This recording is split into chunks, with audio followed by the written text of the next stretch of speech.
Chidambaram Nataraja temple. Chidambara రహస్యం అంటే ఏమిటి? నటరాజస్వామి ఆలయానికి ఆకాశానికి ఉన్న లింక్ ఏంటో తెలుసా? చిదంబర నటరాజస్వామి ఆలయంలో మనం నమ్మలేని రహస్యాలు, వింతలు, విశేషాలు ఎన్నో దాగి ఉన్నాయి.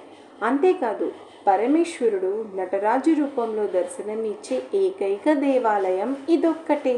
పంచభూతాలలో ఒక్కటైన ఆకాశతత్వాన్ని ఈ ఆలయం ప్రతీకగా పరిగణిస్తారు. చిదంబరం నటరాజస్వామి టెంపుల్ మన దేశంలో ఎన్నో చారిత్రాత్మకమైన పురాతన ఆలయాలు ఉన్నాయి. కొన్ని వేల సంవత్సరాల క్రితం నిర్మించిన దేవాలయాల్లో కొన్ని ఇప్పటికే చెక్కు చెదరకుండా ఉన్నాయి.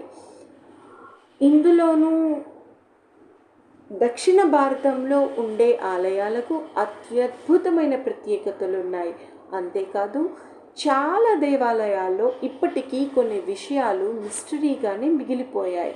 అందులో తమిళనాడులో చిదంబర నటరాజస్వామి దేవాలయం ఒకటి. ఈ ఆలయంలో మనం నమ్మలేని వింతలు, విశేషాలు ఎన్నో దాగి ఉన్నాయి.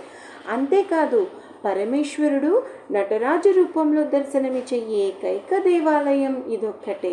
పంచభూతాలలో ఒకటైన ఆకాశతత్వాన్ని ఈ ఆలయం ప్రతీకగా పరిగణిస్తారు.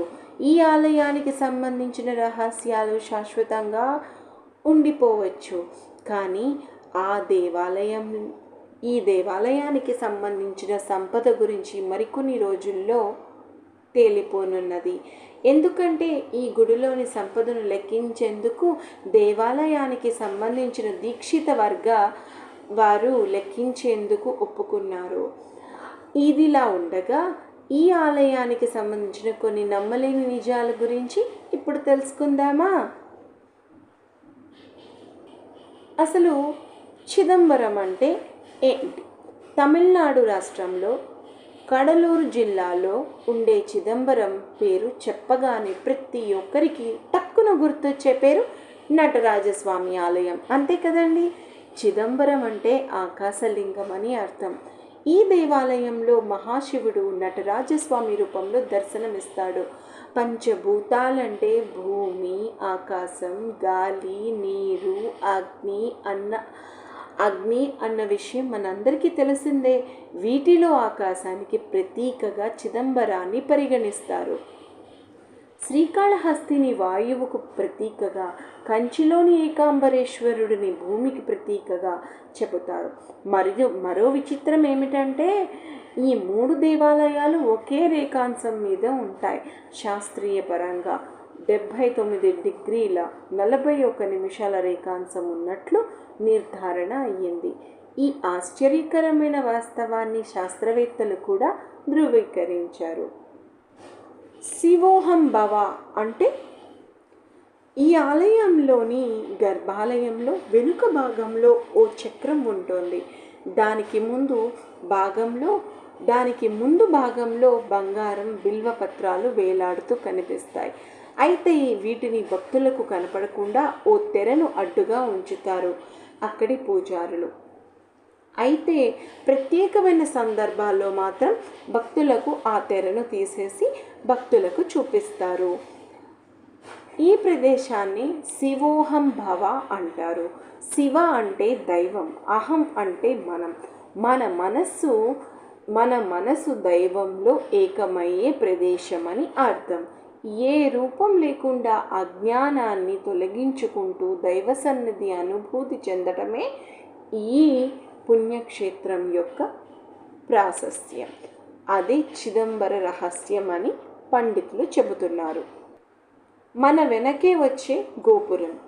చిదంబరం ఆలయానికి వెళ్ళి దర్శనం చేసుకున్న ప్రతి ఒక్కరికి ఇలాంటి అనుభూతి ఖచ్చితంగా కలుగుతుంది. ఎవరైతే ఈ గుడిలో నటరాజస్వామిని దర్శనం చేసుకుని బయటకు వచ్చి వెనక్కి తిరిగి చూస్తే ఆ దేవాలయానికి సంబంధించిన గోపురం మన వీపు వెనకే వస్తున్న అనుభూతి కలుగుతుంది. ఈ గుడిలోని మరో ప్రత్యేకత ఏంటంటే ఈ దేవాలయం గోపురం పైన 26,600 బంగారం రేకులతో తాపడం చేశారు. అంటే ప్రతి ఒక్క మనిషి ప్రతిరోజు 21,600 అంటే 15x60x24 21,600 ఈ బంగారం ఆ బంగార రేకులను తాపడం చేసేందుకు 72,000 బంగారం మేకులను వాడారు. ఇవి మన శరీరంలో ఉండే నాడులు అని ఆయుర్వేదం ద్వారా తెలుస్తోంది. ఎన్నో విశేషాలు. చిదంబరం ఆలయంలో నటరాజస్వామి విగ్రహం కాలి బొటనవేలు భూమి అయస్కాంతం క్షేత్రానికి మధ్య బిందువు అని పాశ్చాత్య శాస్త్రవేత్తలు 8 ఏళ్ల పరిశోధన అనంతరం స్పష్టం చేశారు. అందుకే ఈ ఆలయం అయస్కాంత క్షేత్రం మధ్య బిందువుగా ఉంది. అంతేకాదు ఈ దేవాలయానికి 1 కాదు 2 కాదు ఏకంగా 9 ప్రవేశ ద్వారాలు ఉన్నాయి. ఇవి మానవునికి ఉండే నవరంధ్రాలకు ప్రతీకగా భావిస్తారు. ఈ గుడిలో పొన్నాంబళం ఎడమ వైపున ఉంటుంది. ఇది గుండె ఉండే స్థానం. ఇక్కడికి వెళ్ళేందుకు పంచాక్షర పడి ఎక్కాలి. ఇది నా మా సి బా యా పంచాక్షరిని సూచిస్తుంది. ఈ ఆలయంలో కనక సభలో 4 స్తంభాలు 4 వేదాలు ప్రతీకలు. పొన్నాంబళంలో ఉండే 28 స్తంభాల 28 శైవ ఆగమాలకు ప్రతీకలు. ఇక్కడి 9 కళాశాలలు 9 రకాల శక్తికి ప్రతీకలు. ఆ పక్కనే ఉన్న మంటపంలోని 18 స్తంభాలు 18 పురాణాలకు ప్రతీకలు. నటరాజ భంగిమను పాశ్చాత్య శాస్త్రవేత్తలు కాస్మిక్ డ్యాన్స్ అని అభివర్ణించారు. మూలవర్ చెప్పిన ఈ విషయాలన్నీ శాస్త్ర సమ్మతాలని నిరూపించేందుకు పాశ్చాత్య శాస్త్రవేత్తలకు 8 ఏళ్లకు పైగా సమయం పట్టడం గమనార్హం.